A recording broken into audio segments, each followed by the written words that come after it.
Eu começo repercutindo essa revelação com os nossos analistas e, é claro, também com o nosso convidado, professor Celso Vilardi, advogado criminalista e professor da Fundação Getúlio Vargas, aqui de São Paulo.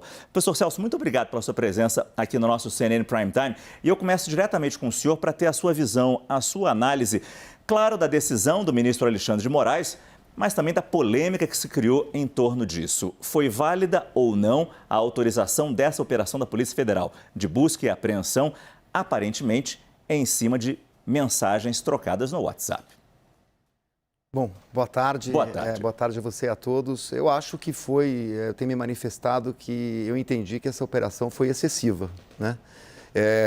Num primeiro momento, porque todos nós só tínhamos o conhecimento das reportagens, primeiro do portal Metrópolis, depois repercutido pela grande imprensa, mas nós não tínhamos ainda a avaliação da decisão que não havia ainda sido divulgada. Mas a divulgação da decisão... Quer dizer, até então havia o benefício da dúvida. Havia o benefício da dúvida, embora... Ou da clareza da investigação. Havia um benefício da dúvida, embora já se desse para pressentir que havia uma decisão um pouco excessiva e, no meu modo de ver, equivocada em função dos diálogos, dos escritos, dos áudios divulgados. Com a revelação efetiva da decisão do ministro, eu mantenho a minha opinião de que foi realmente excessiva, porque a medida de busca e apreensão é uma medida grave. A medida de quebra de sigilo bancário e de bloqueio de contas é uma medida que tem uma repercussão gigantesca na vida de uma pessoa, seja do ponto de vista pessoal, seja inclusive do ponto de vista empresarial. Porque uma pessoa que tem uma conta bloqueada pela Polícia Federal pode ter problemas de compliance nos bancos, pode ter problema de crédito na sua empresa. É bastante complicado. Então, é uma medida grave, é uma medida bastante, digamos assim, restritiva. E os diálogos apontados na decisão, que é exatamente o que nós tínhamos visto, aparentemente me indicam que não existia ali a execução de um crime. Mas conversas que, deixa eu dizer claramente, considero abjetas. Claro. Infelizes e até antidemocráticas. Daí a dizer que existe uma ameaça violenta ao Estado Democrático de Direito, eu acho que não houve.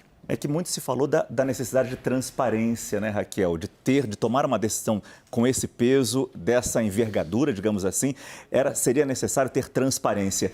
Agora que essa transparência veio, fica ainda mais evidente, como diz o professor Celso, mas será que veio toda a transparência? Será que a gente já sabe de tudo que estava por trás dessa autorização, dessa operação? Márcio, a gente sabe o que baseou a operação, né? O pedido da Polícia Federal, que foi apenas dos sigilos telemáticos, apreensão dos celulares. O ministro Alexandre de Moraes foi além, o professor vai poder, né, falar melhor do que eu, mas existe uma diferença entre você atender a Polícia Federal, atender o Ministério Público Federal e atender eu, ou o professor, ou o Caio, ou o senador Randolfo Rodrigues. Então, você se assusta um pouco mais ainda com a decisão. E um ponto que eu acho importante a gente salientar é o seguinte, eu acho que não tem muita dúvida de que toda a defesa que o ministro Alexandre de Moraes fez e o próprio Supremo Tribunal Federal faz ao Estado Democrático de Direito, ela é muito louvável.